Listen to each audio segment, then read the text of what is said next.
안녕하세요, 저는 Audrie입니다. Hello everyone, my name is Audrey and today we're doing another Korean drama review, and today's Korean drama that we're going to review is called What's Wrong with Secretary Kim. You've probably heard of this Korean drama so much, and if you're wondering if you should watch it or not, this is the perfect K-drama review for you. But it's also known as Why Secretary Kim, or Why Would Secretary Kim Do That? Those are the other two names that you may hear if you don't hear What's Wrong with Secretary Kim. So if you're new to my K-drama reviews, I usually just mention the main cast and supporting cast. I used to go really into detail about each character, but I don't really do that anymore because a lot of times, a lot of dramas lately have been having a huge main cast and supporting cast, and that's a lot to really talk about for each character. So I usually just mention the characters. I have like a picture of the actor pop up around me. Only time I really talk about the character unless if they play in a lot of other popular dramas, and so I usually do that. And after I do that, I usually give like a summary of the drama without trying to give away too many spoilers. I also talk about triggers that might be triggering for some people. I also usually do, after the summary, I do like a rating of what I give the drama rating and my reason why for that rating, and then I close out the video and that's it. But I do want to give a disclaimer. I was in Korea for a whole month and I vlogged while I was there, so if you want to watch that, you can. But I struggled trying to keep up with the drama because, one, there are certain shows you cannot watch while you're on Korea, while on the Viki streaming service, which sucks because this drama was also very popular in Korea. So there was a few times where I was watching two other dramas. I was at a pizza place and the drama was on the screen and I was like, have I seen this episode? I'm like, I haven't. And then luckily there was no sound or anything, so I was just staring at a moving picture the whole time, and I was like, I don't want to watch it because I haven't finished the drama. So it sucks when people were talking about it around you and you haven't finished it, and then you just keep hearing oh, the drama's about to end. So yeah, that's what was going on. But anyways, let's go ahead and get started with the cast. So starting with the main cast, which is only 3 actors, you have Park Seo-joon. He's a really well-known actor. He played in My Witch's Romance, She Was Pretty. He played in the, I think it's called Hwarang, which it was the that drama had BTS Taehyung and Chinese Minho. It was the one with a lot of idols in the drama, so it was that one. So that's where you probably see him familiar, or you recognize him from. I can't speak, I'm sorry. The next one is Park Min-young. She played in the drama City Hunter and Songkyung. It's a long name, so that's what it is, and Scandal. I can't say it, I'm sorry. But she played in those two, so I slightly recognized her a little bit, but it was hard for me to recognize who she was just because those dramas are pretty old. And the last main cast character is Lee Tae-hwan, even though I feel like he should be a supporting cast member because he wasn't there throughout the whole time and he was just kind of on the side, so you didn't really even see too much of his life either, so I was really confused why he was listed as the main cast. But moving on to supporting cast, you have Kang Ki-young, you Chon Sung.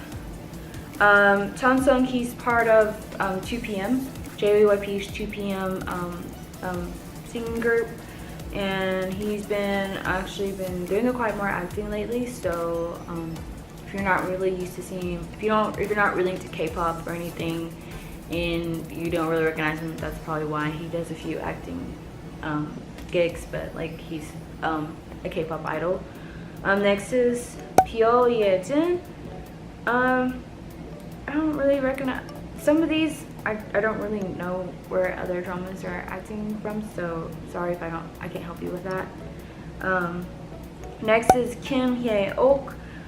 She's a pretty well-known Korean actor too. She plays in a lot of pretty good Korean dramas.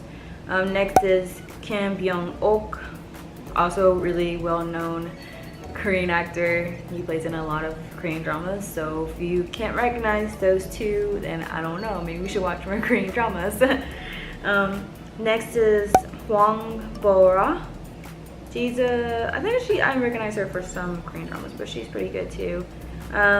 Next is Lee Yoo-jun, and then Lee Jung-min, Kim Jung-woon, Kang Hong-sok, and Hong Ji-yoon.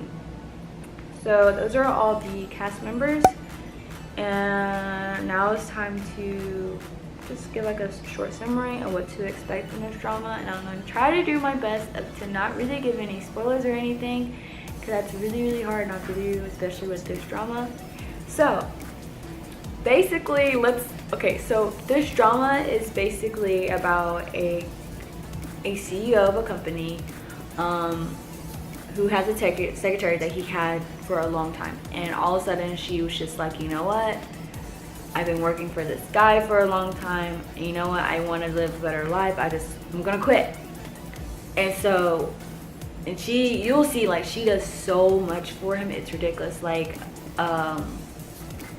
it's like, okay, you can understand why she wants to quit. And so she's like, okay, hey boss, you know what, I'm gonna quit, here's my resignation letter or envelope. And he's just like, what? Like, what do you mean? Why are you quitting? And so the whole time he's just like trying to figure out, why is she doing this? Why is she quitting? Why is she doing this? So that starts the whole, like, okay, why would Secretary Kim do that? And so he starts asking people, like, why does she want to quit? Why does she want to quit? And so it kind of starts from there. And so they basically, it starts with a little bit of tension, then you'll see in their relationship, because they have to hire a new secretary, and she has to train the new secretary, and it's just kind of crazy because you can see the tension in between them. So that's pretty much the whole storyline revolves around them and what's going on. And so pretty much, like, if a lot of like office dramas, that if you see any like dramas that really revolve around like the scene is the office area, and with secretaries, that's what mainly you're gonna see a lot in this drama. So you'll see like office romance and office couples, the struggle whether or not they should really, you know, let it be out there for an office couples, because there are some dramas where you see, like, if the secretary and her boss, if they got together, it's really like scandalous, like, oh my gosh, like she probably seduced her way to the top type of thing, which is not the case ever.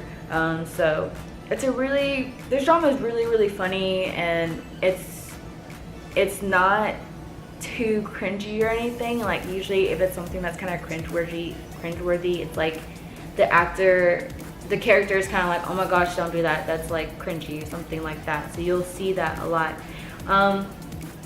So it's really a short summary of what the drama is about, but I guess I should put it in a better way, like between the secretary and her boss, since it's mainly revolved around them. They start off as just like, you know, co-workers and stuff, and being really close and stuff, but you'll see that they actually met each other at a young age, and they weren't really aware about it, and they both were very traumatized when they're little. And so I will say this, that there's scenes where it shows when they're little, they get kidnapped, and with this crazy lady, this lady commits suicide in that scene. So if you don't like scenes like that, I suggest, you'll know when it gets, because it's really dark and gloomy and kind of creepy. So I suggest either skip over, or this drama may not be for you, because there's a lot of times it does flashbacks to certain scenes at that time. Also, there are parts where it'll show scars from just because of the whole kidnapping incident. You'll see that. So if you're not used to, you don't like really seeing scars or anything on a person's body or anything, I suggest you try to skip through those parts, or just don't watch the drama. It doesn't really show up a lot, so I feel like maybe you could get through it, but I'm not you. So another trigger could be, say like if you know, dealt with somebody who may have like Alzheimer's, or dealt with like temporary loss, or like confusion of memories, or just confusion of self. In general, that might be traumatizing for you or to anybody. Just if that's traumatizing for you, if you've seen somebody go through that or anything that could be triggering for you, that usually happens towards like the middle of the drama while you're watching it. So it's not really towards the beginning, but it's not too bad, but you'll like see it where it's kind of like, oh my gosh, like wow. It's kind of like shocking to watch it just because it's like, okay, that makes sense, like why it was switched and stuff. And so those are pretty much a few things that are a bit triggering, and so I think those are all the things that could be triggering. Or there's a part where they talk about the Secretary Kim. She talks about losing her mom and everything. So if you just recently lost a family member or a parent or something, just be aware that could be very triggering for you. So just be careful of that. But other than that, it's a really good drama, and those are pretty much all the things that could be triggering. There are a few cameos in this drama, but I'm not going to mention them just because I never do. So I pretty much would give this drama a 9.5 out of 10. Mainly because I don't want to give it a 10, just because there were some things I'm like, okay, like this could have been better. But the whole drama of the script was very, very well thought out. There was no really any like loose ends of the drama that I felt like could have been like super, like it felt like oh my gosh, this scene was terrible, it needed to be improved. Like there was nothing really like that. I didn't like how there wasn't that many episodes. I think this drama is only 16. Yeah, there's only 16 episodes to this drama. I feel like they could have maybe just dragged it out a little bit more. But it was a pretty good drama, and I really do suggest watching this drama if you have not watched it and you've heard people are talking about it and you know it's a popular drama. I really suggest that you really watch this drama. Like this drama was the hottest drama of the summer of this year. Like it is one of the hottest ones, and it's still trending. It is still, people are still talking about it, people are watching it and stuff. Like people are still watching it. I really suggest that you watch it because it's really good. I feel like this is a drama that you can watch over and over again. Like some dramas I'm like, okay, I can watch it like one time and that's it. And then some dramas I can like, oh my gosh, let's watch it again. And I feel like this is one of those dramas like I could watch over and over again. So I feel like it's a really good drama and everything. And I think that's pretty much all I really have to say about this drama. And this is probably like one of my shortest K-drama reviews, maybe, I don't know. But I am going to review 2 other dramas that I have to review. I have to do The Lawless Lawyer and what is it called? It's like King of the Walk or something like that. It's like a cooking one, and both of those are done, and I have to do a review on both of those because I really like both of those. Yeah, the only one you can only really watch it on Viki. So if you don't have Viki, Viki is free. You can get Viki for free, but the only problem with Viki, sometimes you have to pay more to watch certain shows, and they do have a partner with another Korean drama streaming service that has more shows than Viki that Viki doesn't have. So I really suggest that to consider Viki. I have Drama Fever before, but both streaming services have their perks and stuff. The good thing about Drama Fever, if you watch certain dramas and you watch a certain amount of episodes, you get like a free free trial. So you get like an episode of just with no commercials. So I know commercials really suck, but like sometimes it's either one or the other. So yeah, so I hope you really like this Korean drama review. I know I blabbled a lot afterwards, but I will see you guys in the next video. 안녕.